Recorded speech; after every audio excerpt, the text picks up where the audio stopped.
இன்றைய அறிவியல் அறிவும் பகுதியில் நம்ம பார்க்க போகிறது பெட்ரோல் டீசல் இல்லாமல் காற்றை மட்டுமே அடிப்படையாக வைத்து இயங்கக்கூடிய லோகோமோட்டிவ் டைப் ஏர் இன்ஜின். இந்த இன்ஜினை பொறுத்த அளவுக்கு மெயினான காமன்ஸ் என்னன்னு கேட்டிங்கன்னா, இந்த மூமெண்ட் பிளேட்டு, இந்த நிமாட்டிக் சிலிண்டரு, ஸ்லைடர் கிராங்க் வீலு, ஒரு கேம் பிளேட். இந்த கேம் பிளேட் ரொம்ப இம்பார்ட்டண்டான விஷயம். சைடில் இருக்க இந்த ஃப்ளை வீலு. மெயினாக இன்னொரு விஷயம் கேட்டால், அது 5/2 பைலட் வால் நாங்கள் அதில் பயன்படுத்தியிருக்கோம். அந்த பைலட் வால் ரொம்ப முக்கியமானது. இதில் முக்கியமாக இன்னும் சொல்லப்போனால், உள்ளார பார்த்தீங்கன்னா மறைஞ்சு இருக்குது பாருங்க. உள்ளார அந்த வால்வு தெரியுதாங்க. உள்ளார அந்த வால்வு பேர் 2/2 ரோலர் வால்வுன்னு பேர். அந்த வால்வு தான் என்ன செய்யணும் கேட்டால், டைமிங்கை கரெக்டாக கண்ட்ரோல் பண்ணி எப்போ நல்லா புரிஞ்சுங்க, எப்போ இப்போ இது மேலே டிடிசிக்கு போயிட்டுருக்கு. இப்போ ரெடியாக இருக்குது. இப்போ இந்த கண்டிஷனில் நமக்கு சிலிண்டர் இந்த நிமாட்டிக் சிலிண்டர் உள்ளே அந்த ராடு இழுத்தால் மட்டும்தான் நமக்கு ஃபுல் ரொட்டேஷன் கிடைக்கும். ஸோ இப்போ பார்த்தீங்கன்னா கேம் ஆக்டிவேட் ஆகிருக்கும். நல்லா பாருங்கள். இப்போ கேம் இங்கே பாருங்கள், நல்லா ஆக்டிவேட் ஆகிருக்கும் பாருங்கள். இப்போ நான் என்ன செய்கிறேன்னா, இப்போ ஃபுல் ஆக்ஷனில் இருக்குது. ஃபுல் ஆக்ஷனில் இருக்கிறப்ப இப்போ ரெடியாக பாட்டத்தில் இருக்குது. இப்போ டிடிசி கொண்டு போகிறது ரொம்ப எளிமையான மெத்தடுங்க. இந்த லோகோமோட்டிவ் டைப் பார்த்திங்கன்னா பெரும்பாலும் நம்ம பழைய ஆங்கிலேயர் காலத்திலே நமக்கு நீராவி இன்ஜின், அதாவது ஸ்டீம் இன்ஜின்னு சொன்னாங்க தெரியுங்களா, ட்ரெயினில். அந்த ட்ரெயின் மெத்தடை ஃபாலோ பண்ணி தான் அந்த மெத்தட் பண்ணியிருக்காங்க. பட் அந்த ட்ரெயின் போனதுக்கு பிறகு இப்போ யாருமே லோகோமோட்டிவ் ட்ரை பண்ணுறது கிடையாது. ஏன்னு கேட்டிங்கன்னா, லோகோமோட்டிவ் மெயின்டைன் பண்ண ரொம்ப கஷ்டம்னு நினைக்கிறாங்க. அப்போல்லாம் ஒன்றுமே கிடையாதுங்க. இதுக்கு ஒரு நிமாட்டிக் சிலிண்டர் தேவைப்படுது, ஒரு ஸ்லைடர் கிராங்க் மெக்கானிசம். அந்த மெக்கானிசம் ரொம்ப இம்பார்ட்டண்டான விஷயம். அந்த மெக்கானிசம் பாயிண்ட் சரியாக இல்லைன்னா 100% இந்த ப்ராஜெக்ட் ஒர்க் ஆகாதுங்க. இது லோகோமோட்டிவ் ஏன் பிரிட்டிஷ்காரங்களாம் யூஸ் பண்ணான்னு கேட்டிங்கன்னா, அதில் லோடிங் பவர் ரொம்ப அதிகங்க. இப்போ 500 HP 1000 HPன்னு போட்டிருக்காங்க. இது சிம்பிளாகவே பார்த்தீங்கன்னாலே ஜஸ்ட் ஒரு 30 PSI ப்ரெஷரில் பார்த்தீங்கன்னா, இப்போ நான் ப்ரெஷர் வைக்கிறேன் பாருங்கள், 30 PSI ப்ரெஷர்லேயே நல்ல ரன்னிங் கொடுக்குங்க. இது நல்லாவே தெரியும் பாருங்கள் உங்களுக்கு. 30 PSI ப்ரெஷரில் நல்ல லோடு, புல்லிங் லோடு நல்லா கொடுக்குங்க பாருங்கள். இப்போ நான் என்ன செய்கிறேன்னா, 30 PSI கூட வேணாம்னு நினைக்கிறேங்க, 15 போதுங்க வச்சுட்டு. இப்போ பாருங்கள், இது ரொம்ப ஹெவி லோடு கொடுக்குங்க. நம்ம ரொம்ப ரொம்ப கண்ட்ரோல் பண்ணி தான் நம்ம அதை பிடிச்சிக்கணுமே.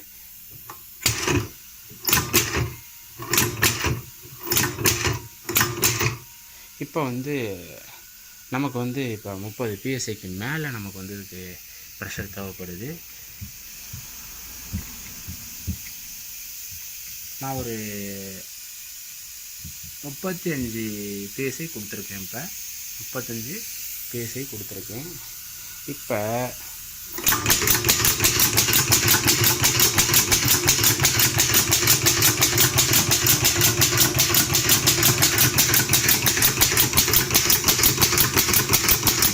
அந்த வால்வெல்லாம் நிலத்துக்கு போய் பாருங்களா பாருங்கள்.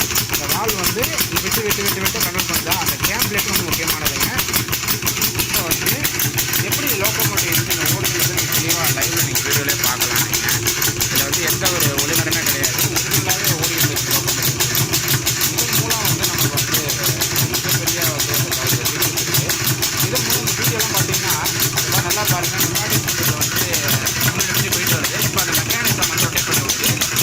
அந்த கேம் பிளேட்டு பார்த்தீங்கன்னா அந்த வால்வு கரெக்டாக ஆக்டிவேட் பண்ணி விடுது. மெயினாக இந்த பைலட் வால், அந்த 2/2 பைலட் வால், 5/2 பைலட் வால் ரொம்ப இம்பார்ட்டண்டான ஒர்க் இது. இந்த ஃப்ளைட்டுக்கும் அந்த முக்கியமான ஒர்க் இருக்குது. கேட்டிங்கன்னா டிடிசி பண்ணுறது இந்த ஃப்ளைட்டோட வேலை. ஃப்ளைட்டோட அந்த ப்ராஜெக்ட் கண்டிப்பாக நமக்கு நல்ல ரன்னிங் கண்டிஷன் வராது. இப்போ இந்த ப்ராஜெக்ட் எப்படி ஓடுது எல்லாமே உங்களுக்கு நல்லா தெரியுது. இந்த ப்ராஜெக்ட் ரொம்ப ஒரு டிஃபரெண்டான ப்ராஜெக்டாக இருக்கும். நான் என்ன செஞ்சேன்னா, அந்த ப்ரெஷரை நான் இப்போ குறைச்சிருக்கேன். இப்போ ரொம்ப ஸ்லோவில் ஓடுது பார்த்தீங்களா, ரொம்ப ஸ்லோவாக ரொம்ப பண்ணியிருக்கேன். இப்போ நல்லா பாருங்கள், ப்ரெஷர் பாருங்கள், கிட்டத்தட்ட 30 PSI தான் வச்சுருக்கேன். ஃபுல் ப்ரெஷர் நான் என்ன செஞ்சுருக்கேன்னா இப்போ குறைச்சிருக்கேன். ஸோ இந்த ப்ரெஷர் டைம் நல்ல ஒரு புல்லிங் போர் நல்லா இருக்கும். கையை வச்சு நிப்பாட்டினா கூட நிற்காது, அந்தளவுக்கு புல்லிங் போர் இருக்குது. ஸோ இது நல்ல பயனுள்ள ப்ராஜெக்டாக இருக்கும். இது எல்லாருமே கண்டிப்பாக செஞ்சு பாருங்கள்.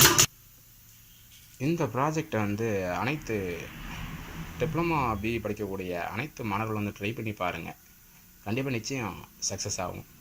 இதில் இந்த ப்ராஜெக்ட் சம்மந்தமாக ஏதாச்சும் சந்தேகம் இருந்துச்சுன்னா எங்களுடைய வாட்ஸ்அப் நம்பர் கீழே கொடுத்துருக்கேன். எங்களுடைய யூடியூப் சேனலில் டெய்லி தினம் அறிவியல் சம்பந்தமான நிகழ்ச்சிகள் நிறையா டெய்லி ஒரு அப்லோட் பண்ணிகிட்ருக்கோம். ஸோ அதனால் வந்து எங்களுடைய யூடியூப் சேனல் வந்து டிஸ்கவரி ஆஃப் சயின்ஸ் இந்தியா, அதாவது யூடியூப்பில் போய்ட்டு சப்ஸ்கிரைப் பண்ணுங்கள், பக்கத்தில் உள்ள பெல் பட்டனையும் வந்து அழுத்தினீங்கன்னா உங்களுக்கு நாங்கள் டெய்லி போகிற அப்லோட் வந்து உங்களுக்கு கண்டிப்பாக விஷயம் தெரிய வரும்.